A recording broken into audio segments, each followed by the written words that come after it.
More steam and ash spouted from the mountain today, but there was nothing like the massive eruption of 2 days ago.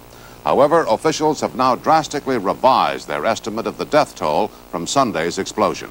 6 persons are known dead, and late today, authorities said they believe nearly 100 are missing. The great cloud of ash from the volcano is now drifting across the Midwest and East, but not in sufficient density to cause serious problems. However, in parts of the Northwest, the impact of Mount St. Helens has been devastating. We have a series of reports tonight. First, here is Tom Shell. Today, we got the first close-up look at Mount St. Helens since the massive eruption Sunday morning. This is the area that blew out. It is the slope that had been bulging for several days. The force of the blast flattened everything in its path.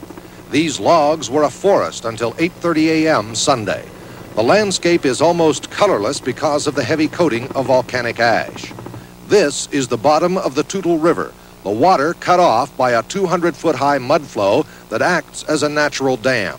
Scientists say the water will soon come over the dam, probably causing major flooding downstream. If the dam bursts, it could cause flooding at the towns of Kelso and Longview, Washington, 40 miles away, where 50,000 people live. Silt and mud that got into the Toutle River from the eruption has been carried into the Columbia River, making it too shallow for shipping. At least a dozen freighters are stranded in the ports of Vancouver, Washington, and Portland, Oregon. Mount St. Helens is continuing to send up clouds of ash that are drifting to the east, dropping a heavy layer of ash over a large area. Tom Shell, ABC News, Mount St. Helens, Washington. This is June Massell.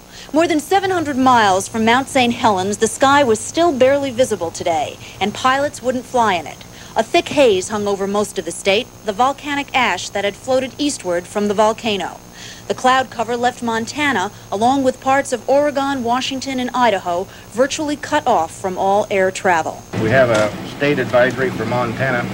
In some places, visibility was down to just 3 miles. Air traffic controllers in Sheridan, Wyoming, only 15 miles from the Montana border, warned pilots not to go any further north except at their own risk.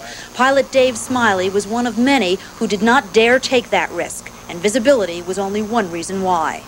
Dust can clog the air filter on an aircraft engine to the point where the air supply is cut off to the engine and the engine could quit. This plane on its way to Denver had to stop in Sheridan because of a damaged propeller, damage most likely caused by the volcanic fallout.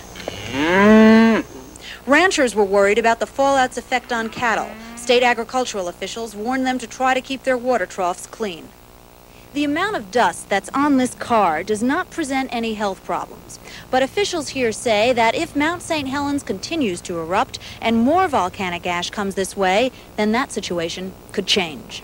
June Massell, ABC News, Hardin, Montana. In the state of Washington today, people began taking advantage of the ash cloud's movement eastward and started cleaning up. In Spokane, residents pulled out their garden hoses to wash down their homes and garages. In Yakima, as well as other parts of the state, the ash still hung in the air and breathing was difficult. Although the state's cherry growers say the crop is expected to pull through, some orchards, such as this one near Yakima, were ruined. Well, so far, the cloud of ashes has traveled from Mount St. Helens across the north-central states and is now blanketing the entire country. Bettina Gregory has details. At 10 Eastern Time this morning, the leading edge of the cloud sloped south from Grand Rapids, Michigan to Dallas, Texas. Ashes were reported falling in Boulder, Colorado, and dirty rain in Oklahoma City. The Weather Service says the cloud slightly obscured the sun. By 10 tonight, the cloud should be located 30,000 feet above Burlington, Vermont, stretching south to Birmingham, Alabama. And by 10 tomorrow morning, the Weather Service projects what's left of the rapidly dissipating cloud should be over the Atlantic Ocean. If the weather is clear, experts say, you may be able to see it in the sky. It won't look the usual blue. It'll be more a gray hue, and the sun itself will be dimmed slightly. It may look a little redder than we're used to seeing it.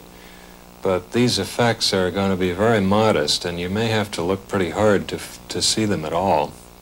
And if it rains? Well, I think it'll be slightly acidic, but no more acidic than some of the other rains that we have encountered in the eastern part of the United States. I don't think it's in any way dangerous. But 10 miles above the Earth, the cloud will still be with us. Some of it will encircle the Earth for a couple of years in the stratosphere. The particles will diffuse the sunlight, providing some spectacular sunrises and sunsets. As for long-term climatic effects, the experts say there'll be none. That compared to other eruptions in the past, this one from Mount St. Helen's and the ash cloud that's stretched out over the United States is hardly a drop in the geological bucket. Bettina Gregory, ABC News at the National Weather Service in Silver Spring, Maryland. Well, the rising financial cost of damage done by the volcano is a bit more than a drop in the bucket. One estimate places the value of just the timber destroyed at Mount St. Helens at $200 million. A series of astounding pictures was released this afternoon, pictures of Mount St. Helens actually exploding. Two local residents were on a bluff about 15 miles away when the first puff of smoke appeared. Then, within seconds, as this sequence of pictures shows, more smoke as the entire side of the mountain blows. And finally, the whole top of Mount St. Helens is obscured by the explosion and ash. These pictures were taken at 8:30 Sunday morning.